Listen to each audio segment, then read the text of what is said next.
ampun ka, now becoming a multi-millionaire. Yes po, boss. Yung biological mom and dad mo, hindi mo nakilala. Never po. Gusto daw akong ipalaglag. Ngayon nasabi ng mama ko, huwag ituloy, siya na lang ang kukuha sa akin. Dranbet Villegas, adopted by a loving family, is now the CEO of DV Appliance Trading. starting as a technician, he grew his business by hiring others to market his niche. Using social media to expand his reach. His journey reflects determination, discipline, and smart leadership. Are they still welcome to you if ever na may lumabas na mga magulang mo dito sa show natin? Yes, boss. Ano yung feeling ng lumalaki ka na alam mo hindi naman ito yung mga nagluwal sa'yo? Tinuring nila ako. Sabi ko sa sarili ko, ayaw ko na yung gantong buhay. Gusto ko umangat din. Kaya nag-start ako, boss, magnegosyo. Kanino ka kumuha ng puhunan o kapital? Wala kami nilabas na puhunan. Wala kayo puhunan? Yes. Nakapagnegosyo. Ang ginawa namin, boss, Yung DV Appliance Trading mo, kailan mo ito binuksan? last year, 2023. Ba't napakabilis? 4 na branch kagad. Yes, boss. Kasi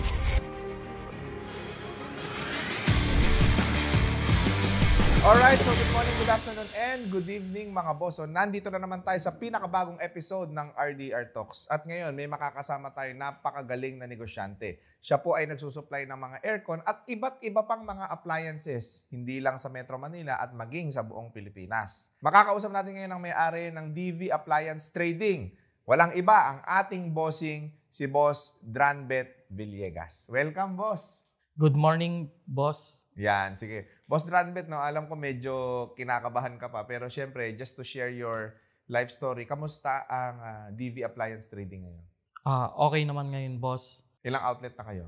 We have 4 branches in Luzon. Okay. And ano yung mga sinusupply ninyo? More on aircon, boss. More on aircon. Ano-anong mga brand ng aircon ang dinidistribute ninyo? We have Carrier, Midea, LG, Samsung. Marami pang iba, boss. Marami pang iba. So yung 4 na branches mo, saan ito nakalocate? Ang main po namin is Villasis, Pangasinan. Then we have Ilocos Sur, Bantay Ilocos Sur, Cagayan. Yes. Then mag-o-open na po ang aming San Nicolas, Ilocos Norte. Okay. So more on Region 1 and Region 2 kayo? No? Yes, boss. So doon ang focus talaga ng market ninyo. Pero Boss Dranbet, you can also supply anywhere in the Philippines. Yes, boss. And usually sa mga air conditioning unit, no, ano pa yung included pagka bumili sila ng aircon? Pag bumili po sila sa amin, kasama na po lagi ang installation. Lagi po kami naka-free dyan. And may warranty po. Okay, installation and warranty, pati yung mga copper tubing. Yes, boss. Kasama na po lahat. Okay. Wala na pong poproblemahin ng ating customer. So sa palagay mo, bakit umabot ka ng 4 na branches at lumakas ang negosyo mo? Ano yung unique sa binibigay ninyong serbisyo sa mga customer? Binibigay namin, boss, magandang service. Pag may problema, 1 to 3 days, andyan agad. Kumbaga, kompleto talaga. Yes, boss. Okay. And of course, since nasa Region 1 and Region 2 ang mga appliance center and mga shop ninyo, di ba? So usually, ang mga community na kinikater ninyo is mga Ilocano. Yes, boss. More on Ilocano. No? Okay. So ngayon, dahil meron ka ng 4 na branches at matagumpay na ang negosyo, no? So on a monthly basis, magkano ang kinikita ng negosyo mo? Umaabot kami ng 15M. Isang buwan. Isang buwan. Yes, boss. Tapos mahiyain ka pa. Nakaka-15M. Yung iba nga nakaka-2.5 lang eh. Di ba?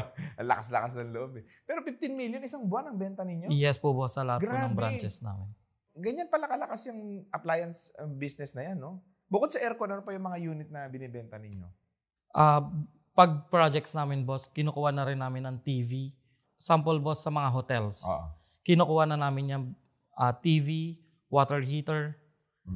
Kinukontra na namin yung isang buong building. Ibig sabihin, yung 15M, sales pa lang yun. Wala pa yung after service. Wala pa, boss. Okay. Ang lakas pala ng ganyang klase ng negosyo, no? So sa ganong kalaking benta, mga magkano kinikita ninyo? Ang net namin dyan, boss, mga 3 million. Grabe, buwan-buwan yun. Ang Yes dami po, palang boss. bumibili ng aircon kasi nga, doon sa may bandang norte, mainit. Yes, boss. Andyan po ang pinakamainit. Lagi pag summer.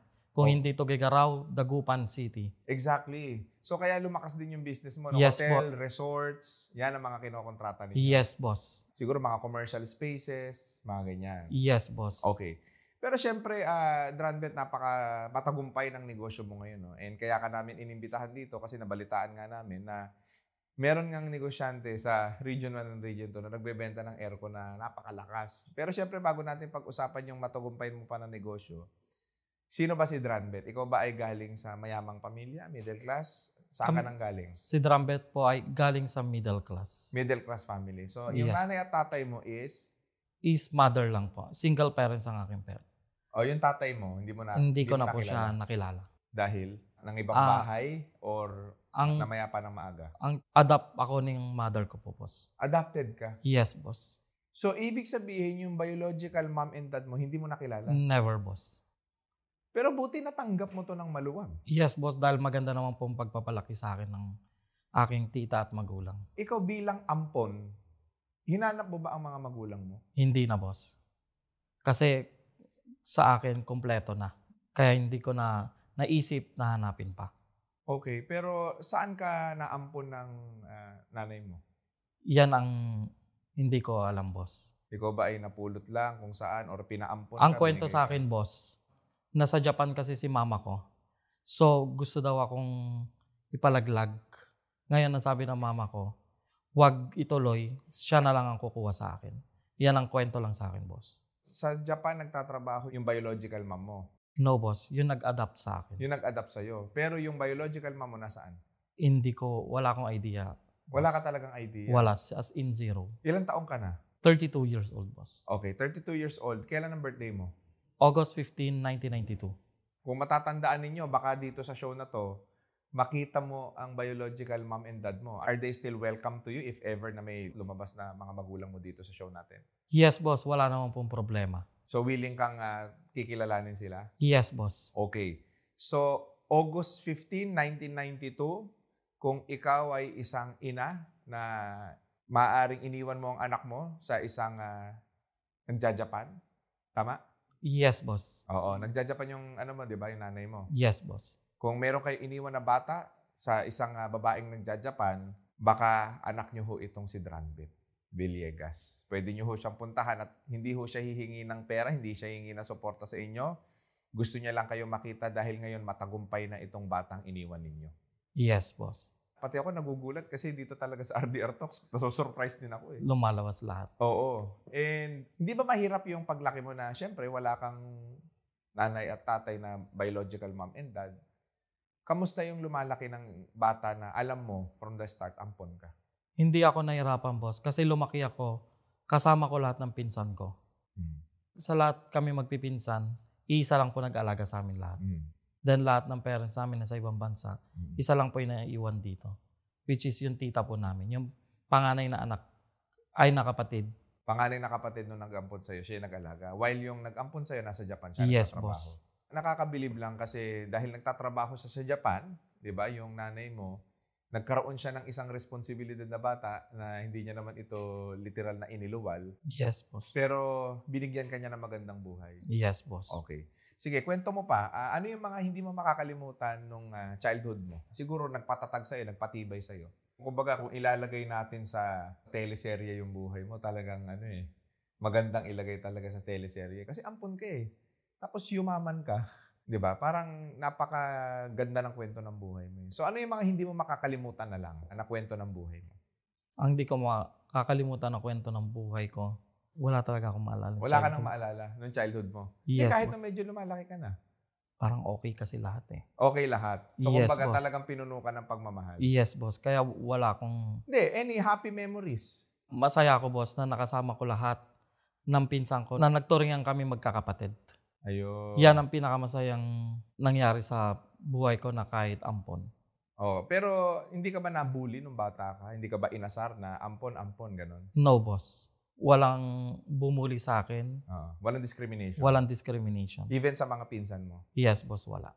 Pero ano yung feeling ng lumalaki ka na alam mo, hindi naman ito yung mga nagluwal sa'yo, itong nanay mo? Is there any difference? Wala, boss. Wala akong nakitang difference kasi tinuring nila akong bilang isang tunay na anak. Okay. Hindi ko naramdaman na adopted child ako. And then, saan ka nakatapos na elementary? Our Lady of the Lilies Academy. Okay. And then high school mo? Our Lady of the Lilies Academy. Okay. Tapos nakapag-graduate ka rin ng college? Yes, boss, pero tertiary. Ano ibig Kasi sabihin? seaman ako, boss. Okay. So, kailangan kong sumakay ng isang taon para makuha ko yung BS ko. Okay. Pero hindi ko natupad na sumakay ng isang taon. So, ibig sabihin, nag-aral ka ng pagiging seaman pero never ka naging seaman? Yes, boss. Ano pinag-aralan mo? Engineering, boss. Engineering. Okay. Di ba usually yung mga ganyan, sabi nila kapag ikaw ay nakapag-seaman, parang kumbaga matutupad mo na lahat ng mga pangarap mo sa buhay. Bakit hindi mo ito itinuloy? Kasi, boss, nung nag-a-apply ako, kailangan ng backer. Wala kaming backer. Kaya ang ginawa namin ng parents ko, nag-aral ako ng nag-aral ng skills. So, ang dami kong pinag-aral ng skills hanggang napunta ako sa refrigeration. Refrigeration? Yes, boss. Diyan ako na in love. Sabi ko, madaling trabaho, masaya, dahil pag nakangiti na yung customer, pag malamig na, Natupad mo na yung purpose mo? yes Na po. magpalamig ng, ng mga bahay, ng mga ref, ganyan. Yes po, boss. Okay. And, syempre, dahil hindi ka nagtuloy ng seaman, diretso ka na kagad, nagnegosyo ka na. No, boss. Naging employee pa ako. Saan? Sa ADESA Corporation. ADESA Corporation. Yes Oo, po, sikat yan Sa bandang Ilocos marami yan Yes po, boss. Oo, mga appliance din ang tinda niyan, di ba? Yes po, boss. Okay. So ngayon, nung nagtatrabaho ka doon, ano naman yung experience mo sa pagtatrabaho? Doon ako natuto paano makipag-usap sa client, paano makipag-negotiate, then paano mag-install. So, technician ako, boss. Oh. Aircon technician. Okay, dahil may background ka ng engineering sa barko, napunta ka na ngayon, ito na technician. Yes po, boss. Kasi sa mga kasama yan appliances. sa amin sa barko. Okay. And then, sige pa, ano pang mga hindi mo makakalimutang kwento nung nagtatrabaho ka? Nagtrabaho ako doon ng 3 years. Then, dumating ako sa punto na everyday po 2 a.m., 3 a.m., Pangasinan, Ilocos, mag-i-install. Then, sabi ko sa sarili ko, ayaw ko na yung gantong buhay. Gusto ko umangat din. Kaya nag-start ako, boss, magnegosyo. So, ibig sabihin, over the years, Pangasinan, Ilocos, yun ang biyahe mo. Yes po, boss. Everyday dahil nag-i-install kayo ng mga aircon. Yes po, boss. Ganon, okay. So, naisipan mo ngayon na magtayo ng negosyo na sarili mo na. Yes, boss. Kanino ka kumuha ng puhunan o kapital? May partner ako, boss. Kapwa ako technician. Nag-uusap kami. Gusto namin magtayo ng negosyo. Wala pang 1 week, boss. Nagpass na ako ng resignation. Bakit naman pabigla-bigla ka sa buhay? Hindi mo ba inisip yung security mo? Hindi, boss. Bakit? Wala naman akong binubuhay. Okay. So, sarili ko lang. Kung gusto talaga nating magnegosyo, walang dahilan. So, nag-file agad ako ng resignation at inumpisahan namin magnegosyo. Okay. So, magkano yung puhunan ninyo nung nag-uumpisa kayo? Wala kami nilabas na puhunan. Wala kayong puhunan? Paano Yes. kayo nakapagnegosyo? Ang ginawa namin, boss, services. Okay. Nung nagtatrabaho pa lang ako, nakabili na ako ng power spray. Oo. So, inumpisahan ko muna sa services. Nakaipon ka, nakabili ka ng power spray, services muna. Yes, boss. Nag-house to house kami para makakuha ng client. Mm. Nagtatanong kami kung magpapa-cleaning, then nakapag-ipon. Mm. Then, may nakilala kami from Cavite para mag-franchise ng aircon din. Noong nag-franchise kami, 2 years. Nag-franchise kayo? Yes, boss. Kasi doon sa aircon cleaning services ninyo, nakaipon kayo. Yes, boss. Okay. Tapos ngayon, nag-franchise kayo ng isang tindahan sa Cavite. Yes, boss. Okay. Na gusto naming mag-sales. Mm-mm. Diyan po nag-umpisa yung sales namin. Okay. Then, boss, after 2 years, hindi naman kami nag-click. So, ang ginawa namin, nag-direct na lang kami sa mga supplier. Okay. So, yung franchisor ninyo, hindi naging maayos yung pakikitungo sa inyo. Hindi naman, boss. Hindi competitive yung price. Kaya umalis kami. Hindi kami makalaban sa Norte kasi sobrang taas. So, ang ginawa ninyo, kayo na lang ang nag-apply ng distributorship. Yes, boss. Oh, paano kayo na-aprobahan? Nung una, boss, nakikikuha lang kami sa mga ibang distributor. Then, nung nagkaroon na kami ng numbers, Oo. kinausap ako ng isang supplier, Oo. si Media. Media. Yes, boss. Pinangakuan ko siya, bibigyan ko siya ng sales. Okay. Boss, Pangako lang. yes, boss. Laway lang yon. Oo. Then, boss, binigyan niya ako ng terms agad. Uy. Ang galing, no? Pinagtiwalaan nila kayo even though hindi kayo kilala. Yes, boss. Bakit sa palagay mo nagtiwala yung isang malaking kumpanya na Medea sa inyo? Kasi, boss, may isang salita kami. Una, boss, binigyan kami ng 30 million quota in 1 year. Takot na takot ako nung pirma yung kontrata nun. In 4 months, nakuha ko po yung 30 million quota. Okay. Kumbaga talagang tsinaga niyo yun. Yes, boss. Tsinaga namin. Oo. Ang importante kasi, meron ka ng client base kasi nagsiservice ka ng aircon. Yes, boss. So marami kang nakilala. Yung mga nakilala mong tao, doon sa experience mo sa trabaho, tsaka doon nag-home service kayo, sila ngayon yung naging customer na ninyo. Yes, ma'am. Then, nirekomenda kami dahil maganda daw yung service namin. Kaya dumami pa yung client namin. Alam mo, Dranbet, ang natututunan ko sa'yo ngayon, para din sa mga viewers natin, no? Na kung ikaw pala ay merong skill, di ba? Example, magaling ka mag-welding, karpintero ka, tama? Yes. Technician ka, welder, ganyan, mga electrician. Yan palang skill mo na yan is po pwede mo ring gawing negosyo. Yes, boss. It's just that, ang nangyayari kasi sa maraming laborer natin, yung mga nagtatrabaho natin, ang nangyayari kasi sa kanila, nakokomportable na sila doon sa arawan at kontrata.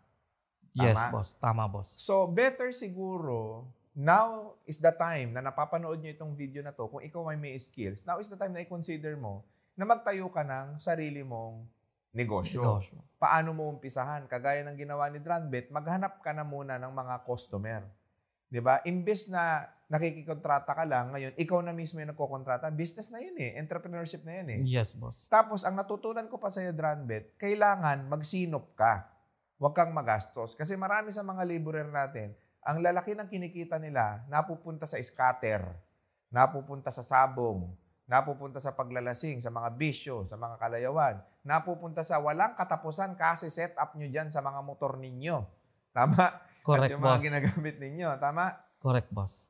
Might as well, lahat naman ng mga bagay na yan, magiging madali na kung matututo tayo magsinop ngayon, tapos gagawa tayo ng sarili nating negosyo, and balang araw, malay ninyo, maging malaking kumpanya kayo.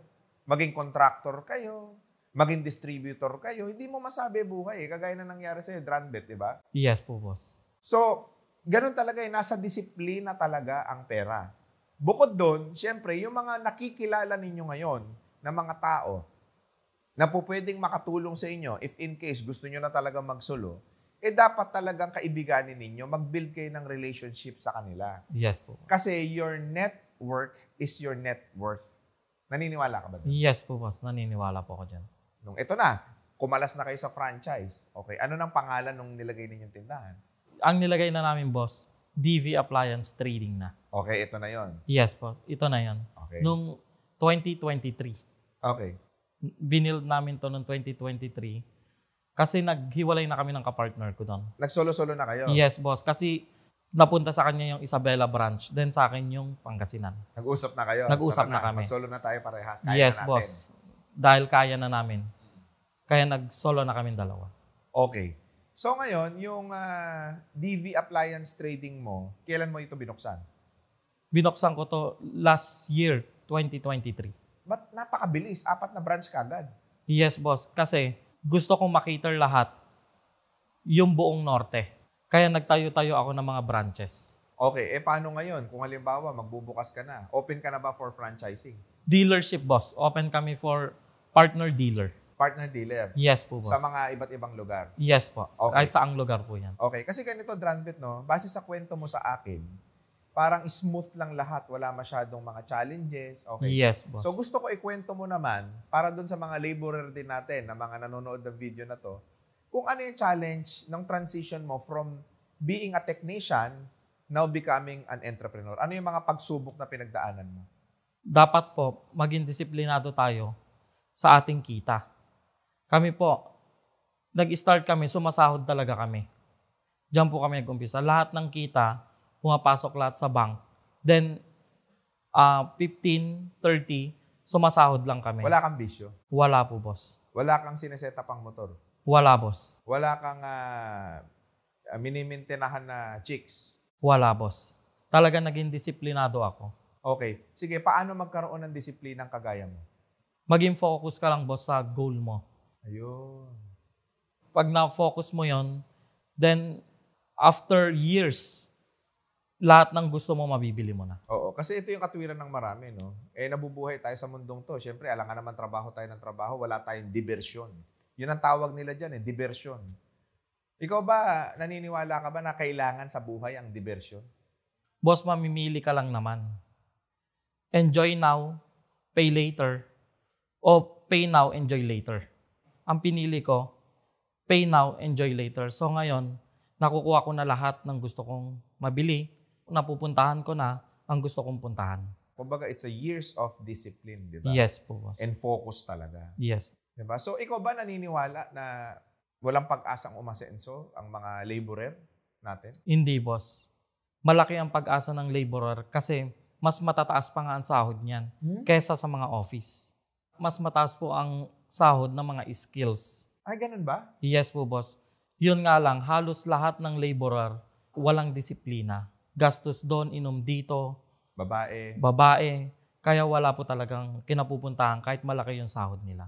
Nagkukulang pa kahit mas malaki na yung sahod nila kaysa sa nag-oopisina. Oh, gaano ka-importante sa isang laborer na dapat makunat siya? Matipid, ganun. Dapat, boss, mag-set ka ng gagastusin mo lang. Dapat 30% tinatabi mo, 70% pang tulong mo sa family mo, para sa sarili mo, para makapag-ipon ka, makapag-start ka ng sariling negosyo. Okay. Question, totoo ba yun? Ang mga Ilocano daw makukunat tsaka makuripot? Hindi, boss. Talagang madiskarte lang. Iniisip nila ang future. Oo, kasi naging paniniwala na ng maraming Pilipino yun na pag, huwag kayo makikitransact dyan sa Ilocano, mga makukunat yan, kuripot yung mga yan. Hindi, boss. Nagiging kuripot lang sila dahil iniisip nila, namin mga Ilocano, ang aming future. Ngayon, dahil sinabi mo sa akin kanina na pay now, play later, ano na yung mga inani mo ngayon dahil ilang taon mong pagtitipid, nakapagtayo ka ng sarili mo negosyo, naging matagumpay yung negosyo, ano na ngayon ang inani mo? Boss, may 5 na akong sasakyan. Pan-deliver? Yes, boss. Then, pang-personal 2. Grabe, may bahay ka na rin.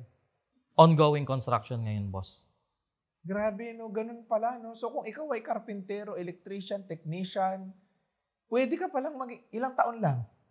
6 years ang namin, boss. 6 na taon lang. Isipin mo, 6 na taon in the making from being a technician employee, now becoming a multi-millionaire. Yes po, boss.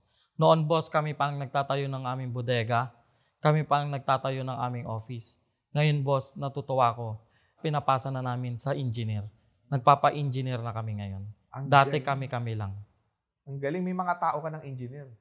Yes po, boss. May mga kumukontrata sa aming mga engineer. Ang galing mo, Dranbet. Grabe, napabilib mo ako dun. Tapos, syempre, kasi nakakagulat Kasi maraming, alam mo, isa sa mga pinakamalaking problema natin dito sa Pilipinas na ipinaglalaban ng mga kumakandidato ngayon, di umano. Pinaglalaban daw nila is yung welfare ng mga manggagawa. Sa totoo lang naman pala, ang mga manggagawa, kung magiging masinop lang at madiskarte, malaki pala ang kita talaga. Yes po, boss. Malaki po ang kita. Although tanggapin natin na mababa ang labor pay natin dito sa Pilipinas, but then again, dun talaga sa disiplina Yes, boss. Tayo po ang gagawa ng ating ikakaangat. Talaga. Kasi skills naman talaga lahat ng trabaho So, paano na lang natin siya i-apply sa sarili natin, sa magiging negosyo natin. So, dapat huwag kang maging komportable kung nasaan ka ngayon. Dapat mangarap ka. Kunin mo agad. Huwag na yung sasabihin mo, next year, magre-resign ako, magtatayo ako.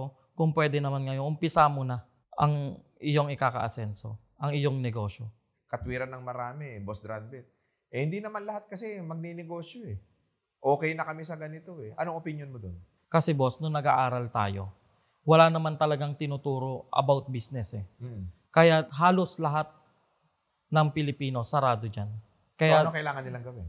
Dapat tayo na mismo ang mag-encourage sa ating mga kababayan na magbukas ng sariling negosyo. Mas malaki ang kita dito, mas hawak mo ang oras mo. Katwiran na maraming pilosopo. Kung lahat kayo magninegosyo, sino na magtatrabaho sa inyo? Meron at meron pa rin naman magtatrabaho. Marami yan. Sa dami ba naman natin, 110 million sa Philippines. Merong seswertehin na magnegosyo, merong hindi. Kailangan lang natin laging tumaya. Alam mo, sa totoo yan Yung taya na yan at pagpili sa buhay. Kasi ito yan Marami ako nababasa sa comments na nagsasabi sa mga video natin, tigilan nyo na yan kasi hindi naman lahat talaga magninegosyo. Tama? Tama, Oo. boss. Mas marami pa rin ang mag-e-empleyado kahit anong gawin ninyo. Pero the fact na napapanood mo itong video na to, the fact na nakikita mo yung mga content natin sa social media, hindi ba't isang indikasyon na yan na baka lang, nasa pagninegosyo ang future mo? Kasi hindi naman lahat nanonood ng video ko eh. Yes, boss. Na baka calling na yan. Bakit all of a sudden lumabas ako sa newsfeed ninyo at negosyo pinag-uusapan na meron kang skills? Bakit ganon? Malay mo. Di ba? Bakit hindi mo subukan? Start in your own small little way. Mag-aral ka magbenta. Mag-aral ka mag-alok-alok ng serbisyo mo. Malay mo, maging negosyo mo yan. Hindi ba? Kasi yun yung hirap sa marami. Sarado na kagad yung isip natin. Tapos, ito masakit. Kapag kami emergency, may problema, naghahagilap kayo ng pera. Naghahagilap kayo ng oportunidad. Tapos, dahil walang makita, isisisi nyo ngayon kung kani-kanino. Pinabayaan kayo ng mga kamag-anak ninyo, hindi kayo pinapahiram ng pera. Tama? Tama, Napakaliit ng sweldo sa Pilipinas, corrupt ang mga government officer. Tama? Tama, boss. Hindi kaya yaman sa Pilipinas o lahat na ng klase ng mga negatibo papasok na sa'yo. Bakit? Kasi, nung panahon na kaya mo at may kapabilidad kang gumawa ng diskarte mo para kumita ng mas malaki, ang ginawa mo, masyado mong nilibang ang sarili mo doon sa kinalalagyan mong oportunidad. Yes, boss. Uulitin ko, hindi masama na magtrabaho. Nakakatulong kayo sa bansa natin, nakakatulong kayo sa Pilipinas. Hindi rin masama na manatili ka dyan. Pero kung minsan papasok sa puso't isipan mo na gusto mo ng something better para sa buhay mo, baka calling na yan, magnegosyo ka na. Ano masabi mo ron? Kasi boss, nung araw, wala naman tayong naririnig na RDR talks about business. Pero ngayon, pag naririnig na nila tayo yung mga kwento natin, na-inspire natin sila na maging negosyante din. Correct. Sumubok lang, huwag tayong titigil sa ating pangarap. Exactly. Di ba?